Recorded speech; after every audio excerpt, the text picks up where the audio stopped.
That was Brian Compton playing Dr. McConnell. So, Brian Compton.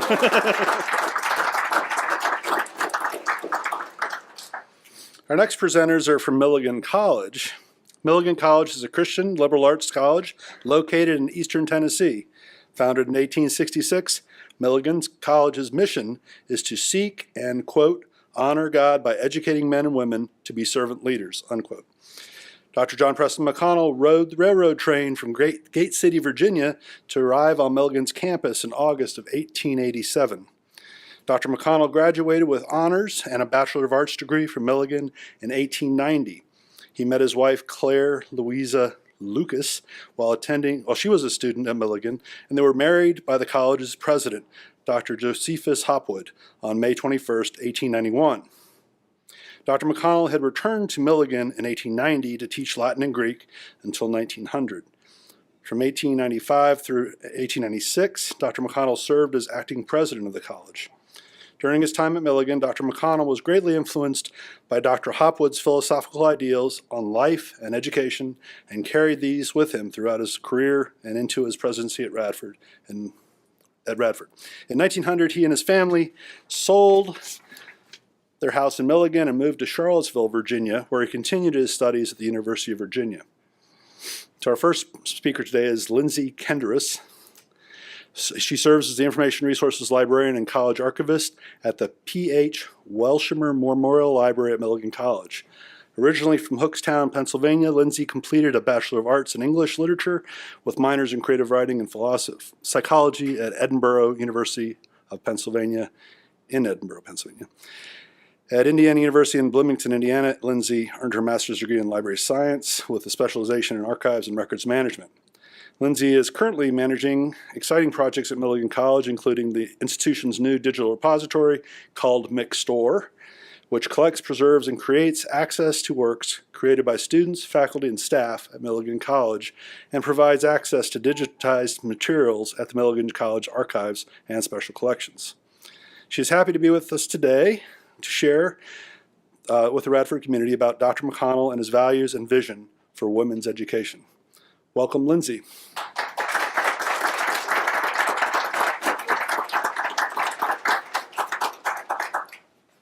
All right, thank you. Let's see.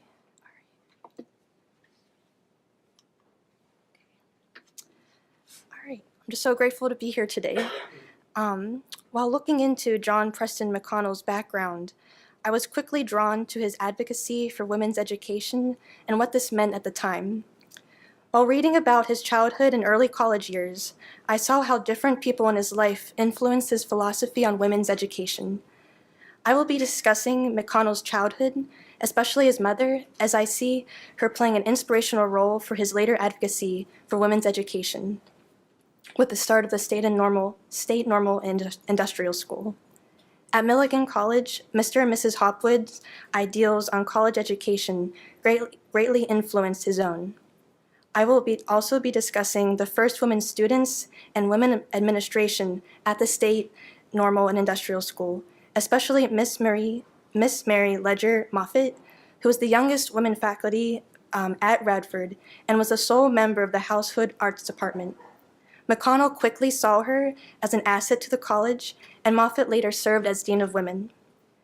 Mrs. McConnell, Mr. and Mrs. Hopwood, and Miss Mary Ledger Moffett each played a role in developing McConnell's ideals on women's education through their own commitment to providing quality education for others.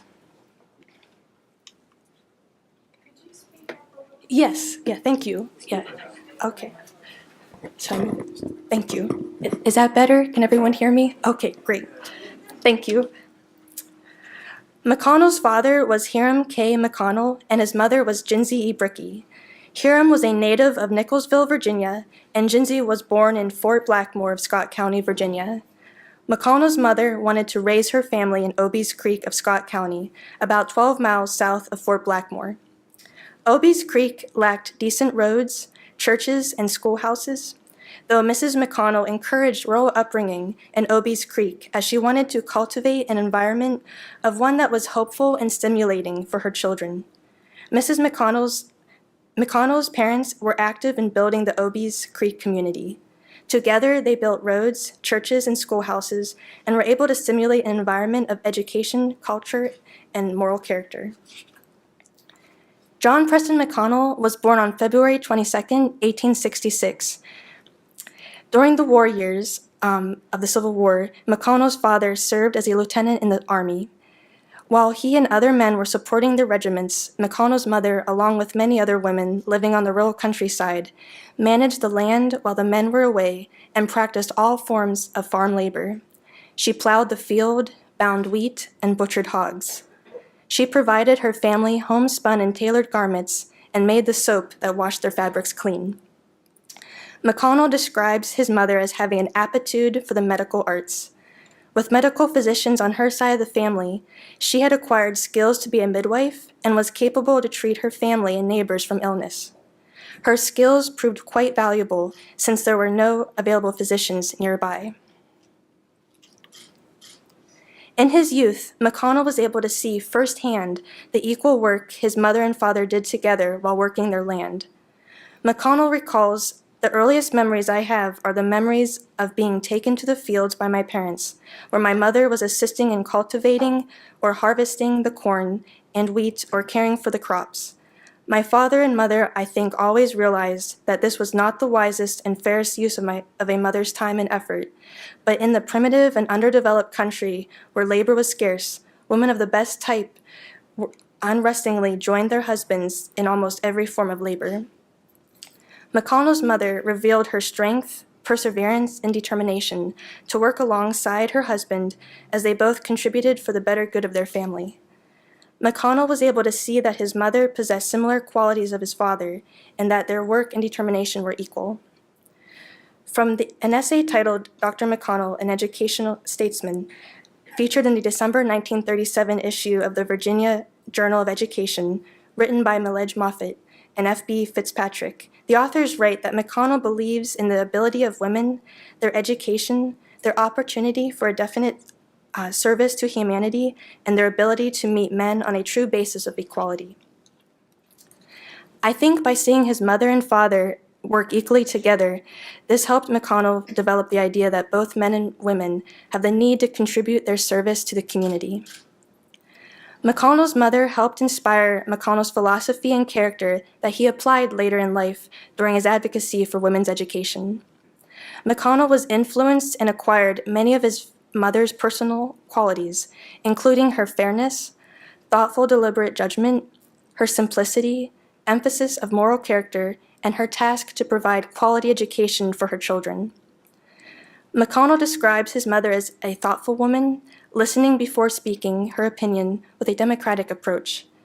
When McConnell was hired as president of the State Normal and Industrial School for Women, later named Radford University, he was viewed as a democratic leader with his liberal administrative style, his emphasis of a utilitarian education, and his advocacy for both men and women that have a service for society. Milligan College, who worked closely with McConnell as a faculty member and later as Dean of Women, she describes that he gave freedom to all members of his faculty to develop according to their own beliefs the work that they employed to do. His administration at Radford College has been marked by the spirit of democracy and equality of opportunity for men and women. McConnell's mother lived a simplistic lifestyle. She did not keep with the latest fashions, but dressed in sensible and practical attire. McConnell also carried the same simplicity into his life, in the way he dressed, in his disposition, speech, and ideals.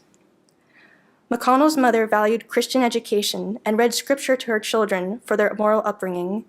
McConnell was taught at an early age to place nature and God first in his life. McConnell later attended Milligan College, a Christian liberal arts institution that emphasized Christian education for both men and women.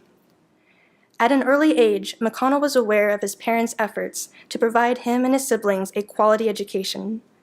From the work Who Am I, written by John Preston McConnell, he reflects that as a child, I was impressed by both parents that they had undertaken a task in which they considered very great, in which they had great pleasure, namely properly rearing and educating their children. Just as his mother was responsible to provide her children quality education, McConnell, the future president of the State Normal and Industrial School, would invest the same values and desires for his own graduates. Before enrolling as a student at Milligan College, McConnell worked in Knoxville, Tennessee as a fruit tree salesman, traveling through East Tennessee and Southwest Virginia. This job provided him opportunities to converse with many local people and gave him a journey to tour the beautiful and vast Appalachian region.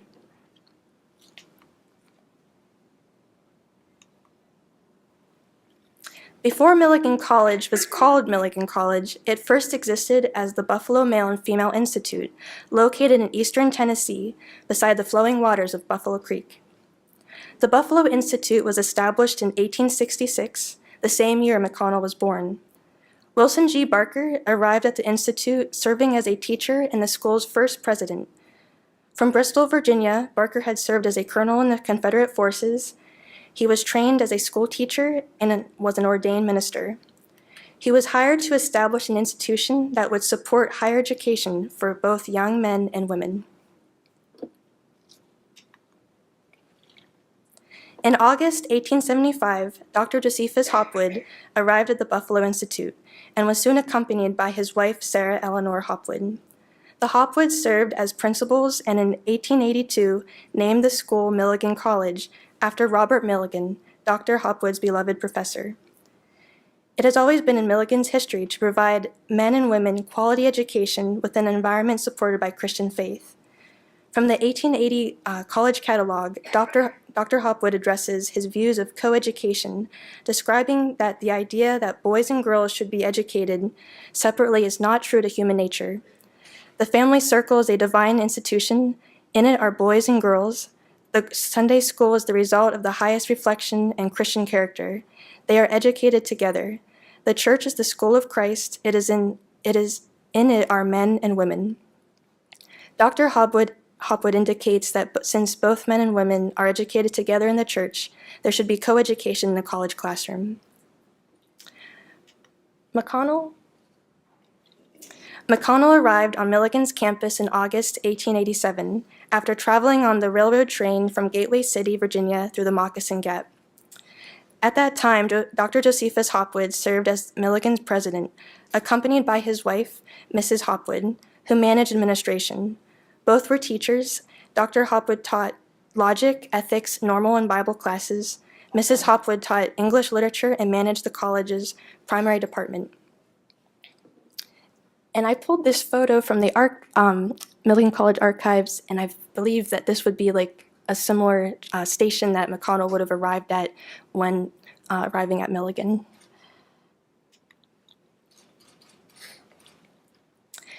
And I'm not sure if this is a photo of John Preston McConnell. I'll let the family decide. No, because the years matched, but I wasn't sure. I just saw this tall man, and the faces looked similar. But all right. Mrs. Hopwood is credited with coining Milligan's motto, "Christian education, the hope of the world." McConnell's mother had strived to cultivate an environment of hope and stimulation for her children. McConnell would find the same enriching, cultivated environment as a student at Milligan, as Dr. Hopwood believed that the classroom should be filled with the hope and enthusiasm instead of routine and necessity. Dr. Hopwood believed the education that develops and trains the physical, intellectual, and spiritual forces together, recognizing the true worth and dignity of each of their relative importance, is the education that will fit a young man or woman for the faithful discharge of all life's duties.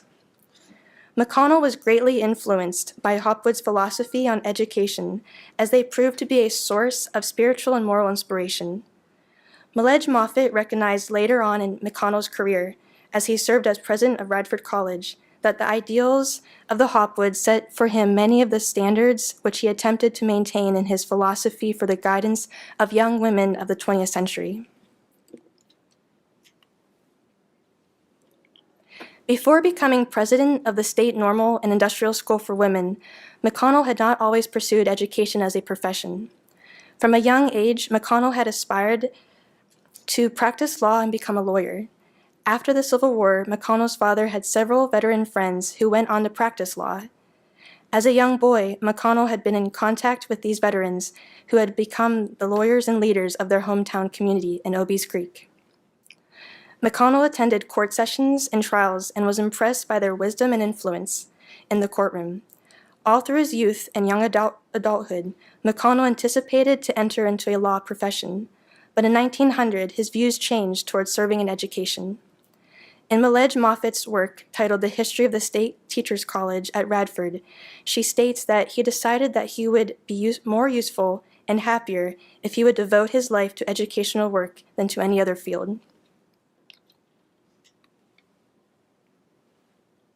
After 9 years serving as Dean and Professor of History and Economics at Emory and Henry, McConnell was elected as President of the State Normal Industrial School at Radford on October 3, 1911. Though his decision to accept this position, which placed him at the full support of women's education, was unfavorable among his colleagues. From Radford College, a sentimental chronicle through its first half-century, written by Lenora Geisler Lewis Smith, the author says the education of women was so unpopular at the time that a man who identified himself with the cause of female education was regarded as a lost soul in the education world. One of McConnell's colleagues regretted seeing so scholarly a mind being thrown away in the education of women, especially in a normal school where methods courses would stifle real learning. These views were so contradicting to the educational philosophy that McConnell had so admired of Dr. and Mrs. Hopwood at Milligan College. Like Hopwood, McConnell truly believes in universal education for all children and all of the people. From the start of the Buffalo Institute under Wilson G. Barker's call to establish a school to serve the educational needs for both men and women, the Hopwoods provided the same philosophy at Milligan for its next generation of students. McConnell then had carried these same ideals as president of the State Normal and Industrial School, starting its first term in the fall of 1913. The land for the State Normal Industrial School included 33 1/3 acres of farmland in the East Ward of the city of Radford.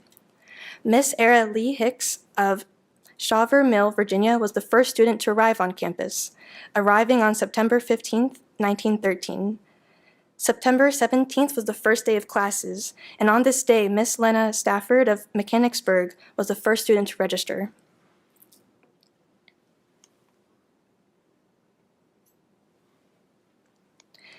Miss Mary Ledger Moffett, who was a native Virginian like McConnell, was the youngest faculty to be appointed at the State Normal Industrial School and was the sole faculty member in the Household Arts Department.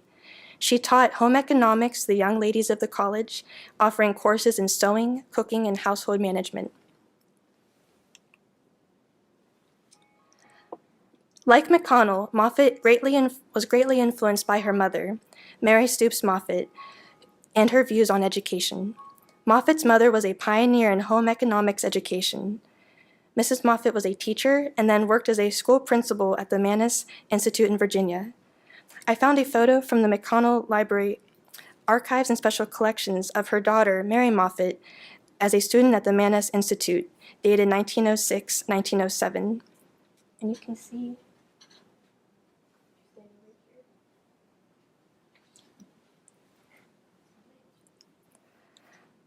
So Moffett soon followed her mother's footsteps. Moffett studied household arts and received her degree from Harrisonburg Normal School in 1911. She continued her studies at Columbia University's Teachers College in New York City to earn a Bachelor of Science degree, which she received in 1913. Between 1911 and 1913, Moffett spent the summer months in Covington, Virginia, working as a household arts instructor at a summer normal school.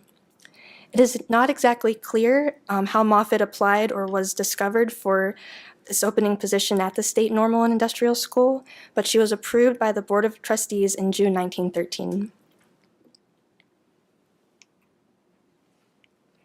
Dr. Hopwood believed that the foundation of ideal college work is bedrock honesty. Its growth is through thorough teaching by conscientious men and women devoted to intelligent, loving service. I believe McConnell held the same ideal for his administrative staff at Radford. McConnell saw Moffat's devoted and loving service in the work and relationships she acquired while working at the State Normal Industrial School. In 1920, McConnell appointed Moffat to Dean of Women, which she held until her retirement in 1962. She was the first person to hold this position in a higher education institution in Virginia. McConnell valued Moffat's qualities as a faculty member and administrator. McConnell describes her as having an inquisitive mind, great energy, and keen sense of worth of historical facts. She has an intimate personal knowledge and contact with every phase of the institutional life and its development. Moffat could be seen as the college's first historian detailing the institution's growth and campus life, which was later published in her work titled History of the State Teachers College at Radford. In its preface, McConnell says that her close relationships with the president and administrators has given her a knowledge of the personality of the president, members of the faculty, and other officials of the institution that is absolutely unique. These contacts have prepared her for this production of the history of the institution in a fullness and accuracy that no other person associated with the college during the last 2 decades can approach in understanding and in accurateness of the facts. As an archivist, I admire Moffat's commitment to her institution's history and for preserving this narrative for future generations.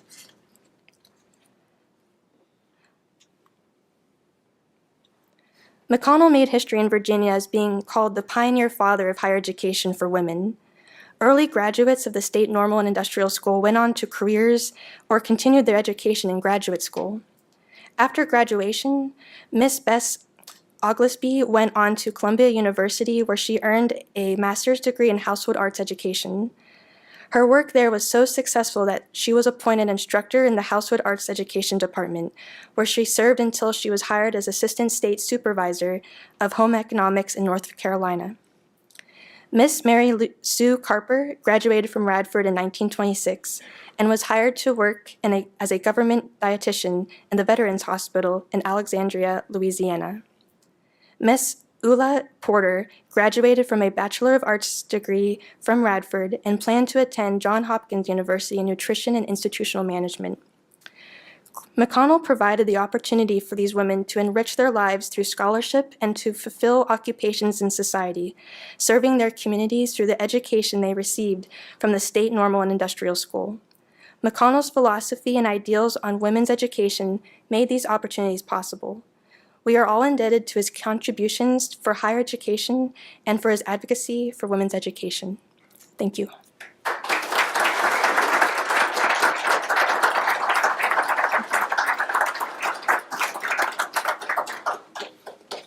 Thank you, Lindsay.